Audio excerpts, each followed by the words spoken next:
Roses, lavender, peppermint, fresh ocean air, citrus. These are a few of the favorite smells of my next guest, an intuitive business coach, energy healer, speaker, and author. Up next. Get ready for the real estate show that takes you across the barriers and into the danger zone. That Bitchin' Real Estate Podcast with your host, Tenacious T. Nicholle Caldwell. My. I'm so excited to have you here. It's one of the benefits of this job of mine is to be able to speak with magnificent humans such as yourself. Please introduce yourself. Tell us a little bit more about you. Yeah. So, hi, I'm Nicholle. And I'm really passionate about life and really just living the best life that we have now. I found myself as a child being told that I was too much, too sensitive, all of these things, yet I knew that what I was feeling was real. Right. And I always knew that I had this bigger purpose to help the world. I didn't know how, but I knew that. And through the death of my mom, that really catapulted me into my purpose. Yeah. To trust my intuition, to be empowered. Yes. To be my own doctor, so to speak, and really tune into my body and understand these sensations that are coming up. If there was any disease or any ailments or pain, to tune in deeper, that there was a message there. Yeah. And that I got to pay attention to that. Yeah. I got to feel it, to heal it, so that I could be the best version of me. And now through that experience, supporting others with being empowered on their own spiritual journey and really weaving that into everything that they do. So one of the commonalities and things that I have found in my own journey and people that I have spoken with is it truly was either with you from the beginning, which it is, right? That sort of awareness really is with us. Yeah. It's just not recognizable. Right. And sometimes the sledgehammer has to come in. And for you, that was your mother. Yeah. Losing your mother Yes. to cancer, correct? Yes. Yeah. So you're a child that I'm going to say was floating around on a certain vibe. And you kind of recognized that in yourself. Did you feel different from your friends?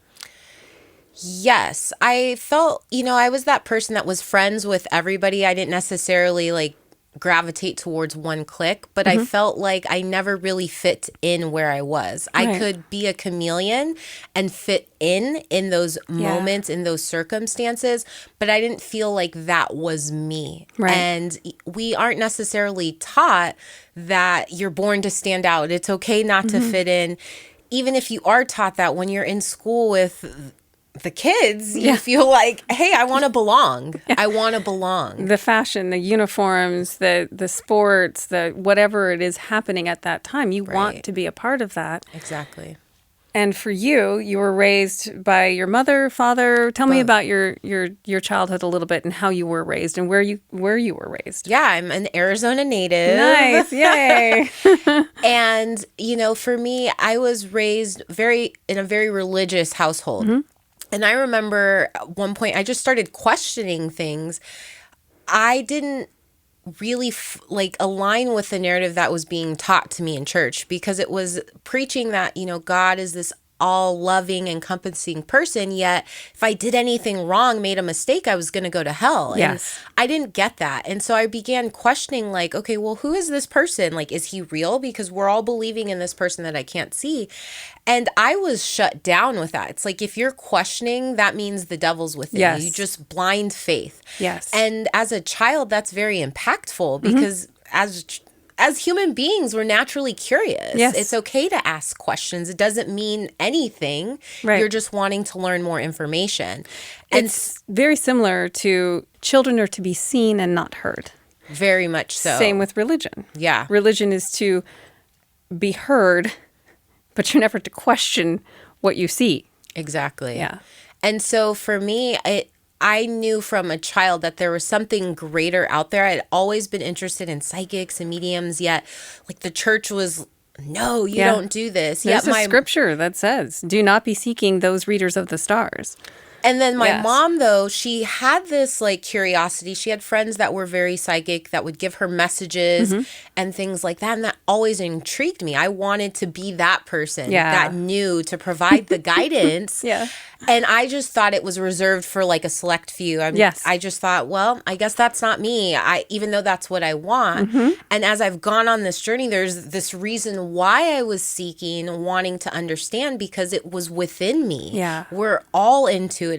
We all have these gifts within us. It's just a matter of what we do with it and if it's nurtured, just like sports. You know, some people are more naturally gifted at certain sports, and if you nurture that, then people become professional athletes and things like that. And same with intuition.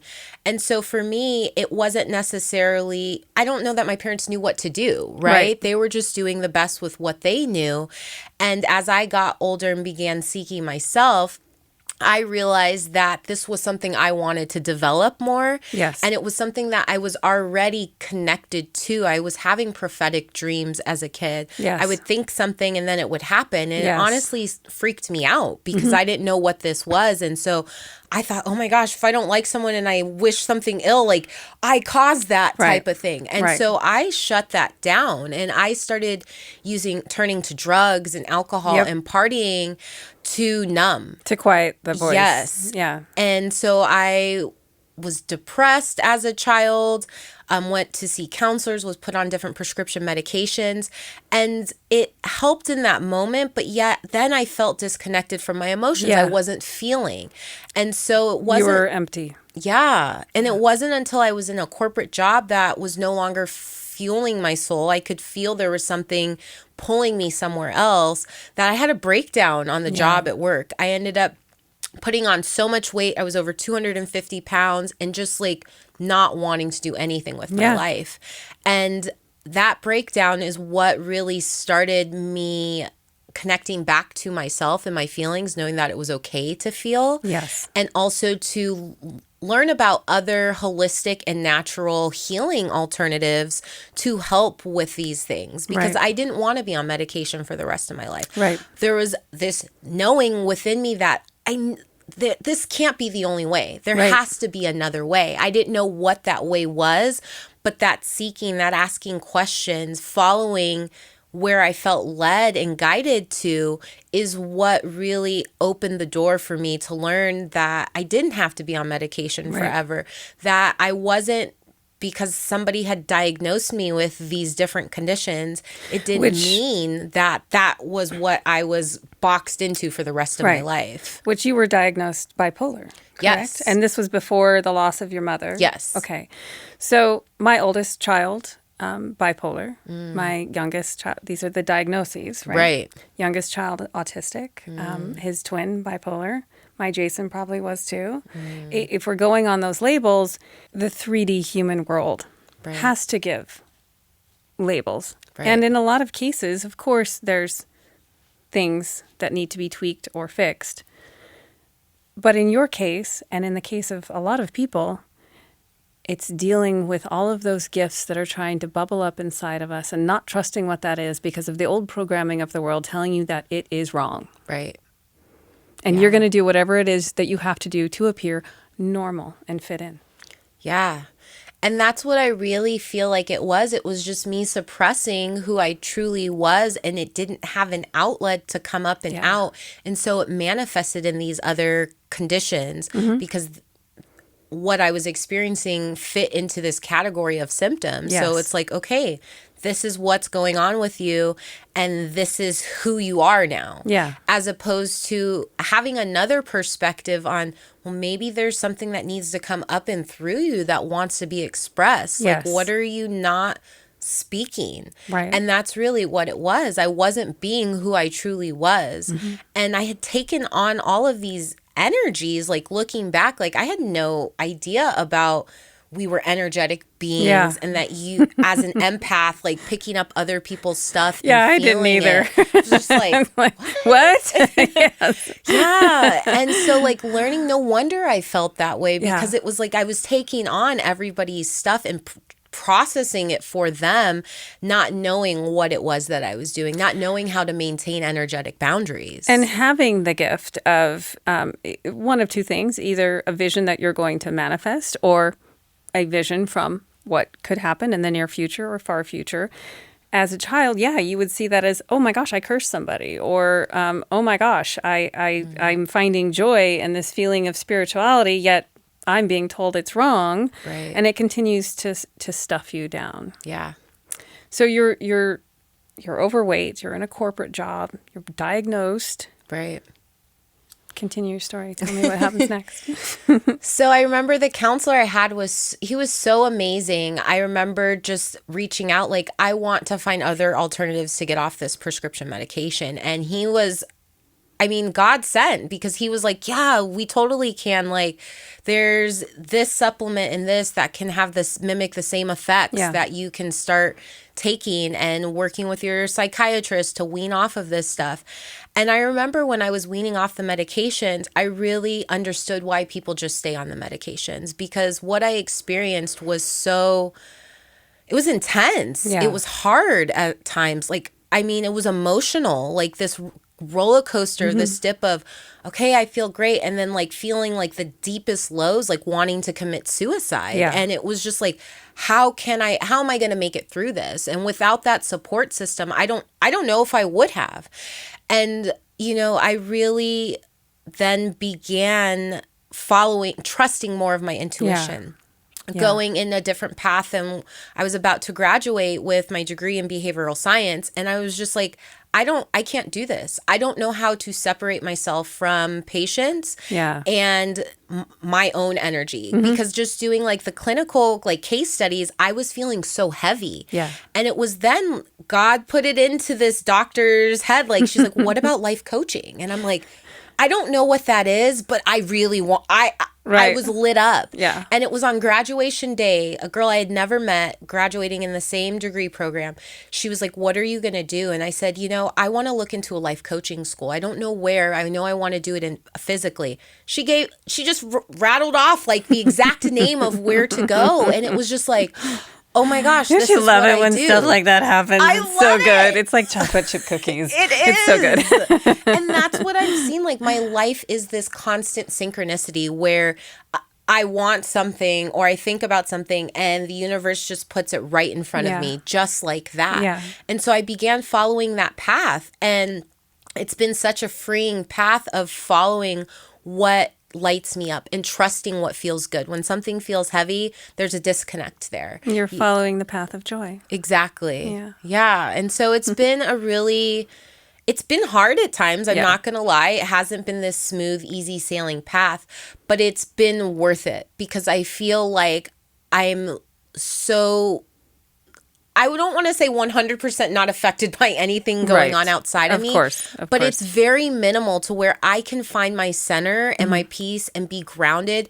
no matter what's going on, especially like right now with everything that's going on in the world. I know a lot of people are getting caught up in the fear and the chaos. And at times I can see myself like going there because that's what the majority is doing. Yes. And almost like a part of me feels like, well, if I don't feel like the majority, am I doing something wrong? Like, am I wrong? Like, but then I come back to old programming, right? Yes. Yeah.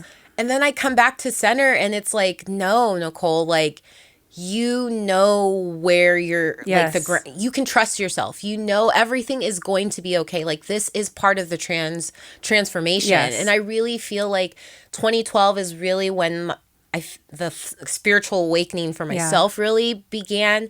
And I feel like I've been doing this internal work for what's happening now, to help be a lighthouse, to be grounded. And so people can like see like, okay, there is this other way. And here's the key thing that I think the viewers and the listeners need to understand is ascension.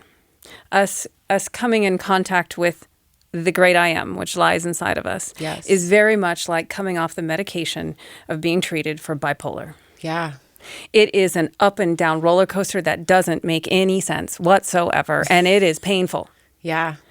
But you, my dear gifted girl, not only have you been that on the physical human level, but you've been flowing through that your entire life, Yeah. which makes you an experiential, knowledgeable expert. Thank you. In my opinion. I So- appreciate that. So you're in 2012. Is that where we lost our mom, or?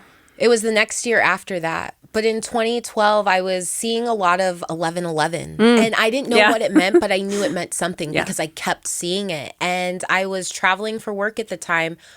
I never asked people what they're watching, like, like because I'm like, oh, well, that's their thing. Well, I led doctoral residencies, and the receptionist at the campus, I asked her what she was watching. I felt guided to, and she was watching something on the meaning of 1111, and she starts telling me about it, and I start getting chills all over my body, and I start crying. I don't even know this girl, and I just start crying because I felt like I had the answers finally to what was going on. Yeah. Oh, And I've been in those moments. It was just like, yes. And it's the strangest feeling because you're crying, you're weeping, but you're not really weeping in sadness. You're weeping in reunion.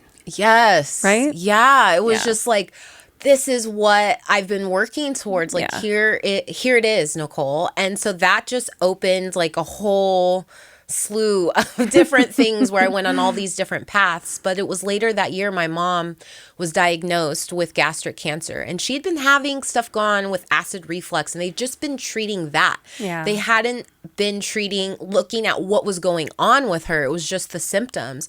And I remember I was starting to learn about our food system and organic and like alternative healing modalities, but I didn't know enough. And when I asked my mom what she was going to do, she said she was going to go the chemo route. And a part of me was like, oh, I don't want that, because I know there are a lot of people who recover, but there's a lot of people who don't. And I felt like that meant it was a death sentence for my mom. But at the same time, I knew I had to just trust her path and her journey. I didn't cognitively understand that, but I was just like, she has to do what feels right for her. Right. And so through that year of her going through chemo treatments, taking her to all her appointments, her having surgery to remove like most of her stomach because it was gastric cancer. Yeah. I just saw how strong my mom was. She never questioned why me. She just kept a positive attitude through it all. And I felt like that was the time we were already extremely close, but like we became even more close because I saw her faith just shine through. And looking back now, I can see like how connected my mom was. All the things like that I do now that I was like, oh, that's just this weird shit my mom does or whatever. It was like, oh, maybe my mom didn't even realize what she was doing, but that's what her intuition led her. Yeah. Using incense, listening to music that the words were like high frequency instead of like all of this other stuff. I was just like, Mom, listen to the latest hits. And now like learning more about all of these things that are coming out, it's like, oh, no wonder like my mom didn't gravitate towards that. No wonder I haven't been gravitating towards that anymore, because it's no longer in resonance with the frequency that I'm at. Isn't that interesting? Yeah. So interesting. Yeah. I mean, there's shows and music I used to listen to, and now it's like, where's my modern classical? So I can get on that vibe. Right? I have to write something now. It's like, it is true that, again, as we evolve and become closer to that beautiful being that we all are a part of, we tend to connect back to those original little tidbits and lessons. And she sounds like an amazing, amazing light. She really is. And it was, through seeing her and like just having like this amazing mom and just having so many synchronicities that led up to her death, it was just like, okay, God, the universe, like it's real. Like there's something, there's this bit like bigger force outside of us that's here to support us and guide us.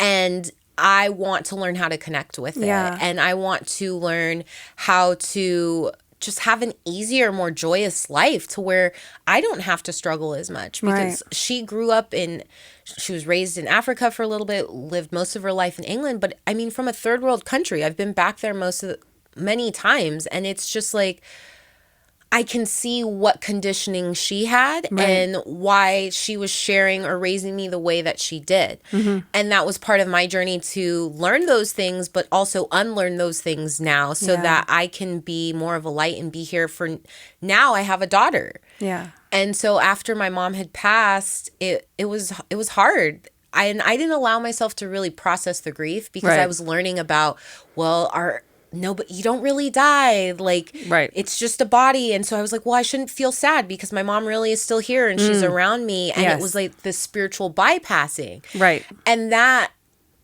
I wasn't processing that. So that was leading to other things of me feeling just not happy still. Yeah. And it wasn't until I started working with flower essences like that allowed me to really let go and process this deep grief that I didn't realize I even had. That is so interesting. And what you're saying is very, very true because we want to escape that pain. We don't want to feel that. Right. It is a human pain. Right. But we're supposed to experience that. Exactly. And it is that is the sledgehammer. For me, that was, losing my son was the sledgehammer. It was just, boom, start all over, Kimberly, because boom, you're not understanding, boom, what you're supposed to be doing right now. Right. And we do. We want to find any way to escape that. And you're already having a head start in the spirituality of it and the synchronicity of what God is. I can see, I would totally have jumped in that direction to escape that. But you have to let the body grieve. The heart needs to grieve. Yeah. And that's it. Just with anything we experience in life, right? It's just like allowing ourselves to physically feel that because it does get stored in our body. Yeah. And we're not taught that either, right? And that can show up in other things. Pain, discomfort, like not allowing yourself to receive or just not feeling like it's ever enough to be happy. And so it was hard in the moment, but looking back now, I can see her death has been the greatest gift and the biggest blessing. Yeah. And I'm able to just see wow, how selfless of an act of death that my mom gave to me to allow me to grow into my own and be who I'm here to be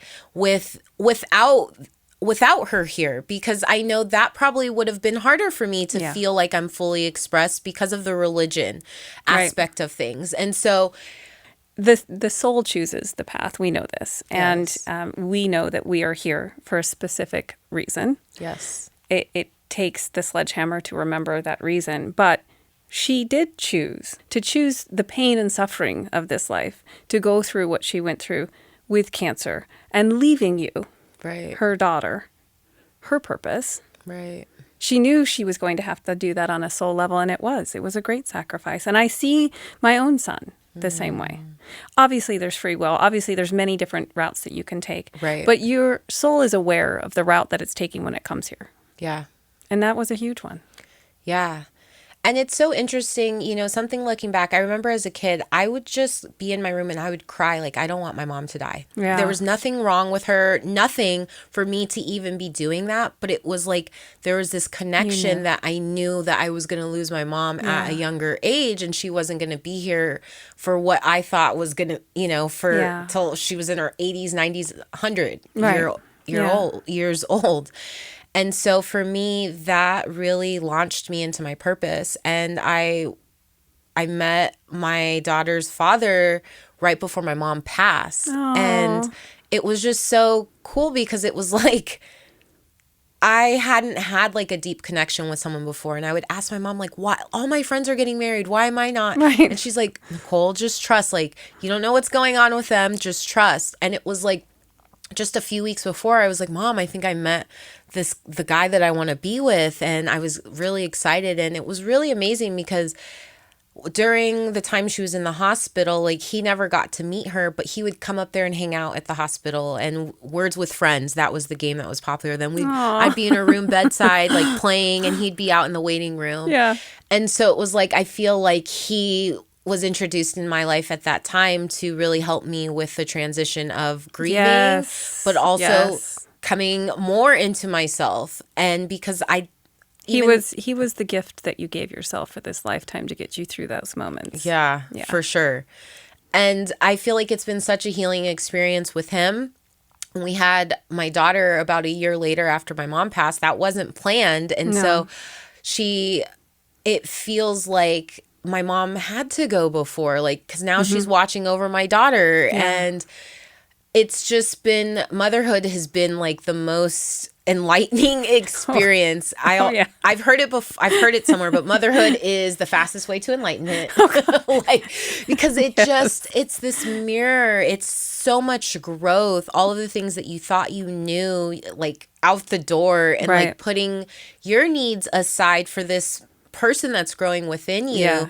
And then also, like, who am I now with this person? How do I prioritize myself still? How do I stop swearing in front of this tiny little being? Okay. Let me know when you figure that one out. It's not going to happen. Because I'm still trying to figure that one out. No, it is true. And to be fair, it doesn't, not every mother who gives birth or, father, parent, adoption of a child, not everyone feels that sudden, like, oh my God, I so get this. And of course, it's just a taste of it. But there is something in caring for something that needs you 100%, that cannot survive without you being like, okay, you're going over here and this person's going to take care of this baby, and that ego can go away. Yeah, it definitely wasn't instant for me. There was a lot of just anger initially, because it was just like, my mom's not here to help me, and she was a midwife, that's what she did. And I'm like, how is my mom not here for this? And just how do I take care of myself and this person? Because we had so many challenges with breastfeeding and things like that, and postpartum depression, that I wasn't enjoying motherhood. Yeah. It was supposed to be this beautiful, I'm a goddess, I'm breastfeeding this child, the life force of my milk. It's like, it does not happen that way. It is ugly. I had twins, so one was pooping while one couldn't latch on, and then I'm crying, and honey, where are you? And it is not glamorous by any means. No. And I could see, like, the resistance that I had to, like, just growing and being somebody different, because it was like, I want to be me. Now who am I with this person? Like, I don't want to lose myself in motherhood. Because I feel like my mom did such a great job at being independent and taking care of herself and, making a great living for herself. Yet I feel like she would use me, though, as an excuse. Well, I want to go to law school and do this, but I'm going to wait till you're done with school, or I'm going to wait till this. And it putting was like, aside your dreams to make sure that you give your child 110%. Exactly. But what a lot of people don't realize is that in order to give your child 110%, you have to fulfill your dreams. Exactly. And that's what I've been learning, that balance of doing that, because that's where I started my business. Yeah. It was birthed after having my daughter, because it was like, I could feel my gifts coming online even more. And I knew I wanted to serve, and I wasn't going to I didn't want to just be a mom. Like, that was my thing. I don't want to just be a mom, even though. Which is fine to just be a mom. It totally is fine. That's a big job. It is. But as you say, some of us just have a calling to do something in addition to. Exactly. And that's what I've learned. Like, that's what that was, is there was this greater, even bigger purpose than I can see that I'm here to support. Yeah. And so, I feel like my daughter's 5 now. It's been in the last few years that I really have settled more into the motherhood and taking care of me as well. Like, and knowing that I'm being an example to her by me prioritizing what I want to do and taking care of me and what feels good for me. I'm being an example to her of what's possible. That love, isn't sacrifice. Right. Which is what I feel like was shown to me as a child. And I feel like a lot of people, and I know that I'm here to heal these past ancestral wounds of sacrificing, of settling, of trying to do it all yourself and not allowing people to support you, because I wasn't allowing people to support me. I could barely walk for months after my daughter's birth, and I was not reaching out for support. I was just trying to do it all myself, and that made it that much harder. Because we feel like we're a burden. Yes. We do not want to be a burden. Right. When we're in the role of servitude, which, Right. you know, that's a big thing for me, too. I am the suicide eradicator. I'm going to eradicate suicide by serving people to help them come out of that darkness. Right. For you, embracing the serve means you can't ask for help. You can't be the burden because they're looking to you Right. for help, right? Yeah. And that is the big mistake a lot of people make. Yes. I don't care if you've been studying for 105 years. You will still have moments where you need help. 100%. And I feel like that has been something I've been really allowing myself to receive more, because allowing yourself to receive more help in one area is allowing yourself to receive more in all areas of your life. Right. You know, that quote, how you do one thing is how you do everything. Mm-hmm. And I could see how much control I liked. A former control freak here. And motherhood, like, Is messy. There's no control. yeah, it cuts that out, or it's very painful Yeah. and hard and very sticky and messy. And I really have come to this place of like, okay, I get to receive support like for my self-care. I get to be the best version of me. So everybody gets the best of me and not the rest of me. Yes. And I wasn't practicing that before. Right. And it's been really amazing because I feel so much better When so you much more finally supported. when you finally release that, when you Yes. finally ask for the help, have you found that you've come closer to God, to the great I am, to the greater purpose of what you're doing? 100%, so much so, because a lot of these situations have just, I mean, you can either struggle and like claw your way through and be dragged, or you can enjoy the process and the Yes. journey. Yeah. And it's like, you're still going to get there, but like, what do you want your journey to be? Right. And so I've just been letting go, like so much more, and just like trusting that God knows what I want. Yeah. God is taking care of it. I can only do so much here as a human. Yes. But God, the universe, it's limitless. Let go, let God. Yes. Yeah. And it's just so amazing in how I am so supported. And just allowing spirit to do its job. Yeah. Right? Because the what is our responsibility, the how is the universe's. Yeah. And when we're trying to do Say that the how, one more time. That was beautiful. the what is our responsibility, and the how is the universe's job. And so get Really out nice. of the way. That's like cake. Yes, it's like get out of the way and allow the universe to work its magic, because that's what it feels like is magic, just the way the universe is able to rearrange things that you couldn't even possibly conceptualize with your human mind. Yeah. And it's just so much more relaxing. It's so much easier. It's so much more enjoyable. Absolutely. When you stop fighting, when you stop fighting what you think you're supposed to be doing, or what you think is the path that, well, everybody else is doing this, so this is what I'm going to do. Right. When you stop fighting that and start listening to that little thing that comes from the voice here, then it's a lot easier. It's not. Yes. Still not pretty. Not yet. We're getting there. That brings me to the 5 things you do on a daily basis. Yeah. Gratitude practice, morning ritual, spend time with your daughter, move your body, and sleep.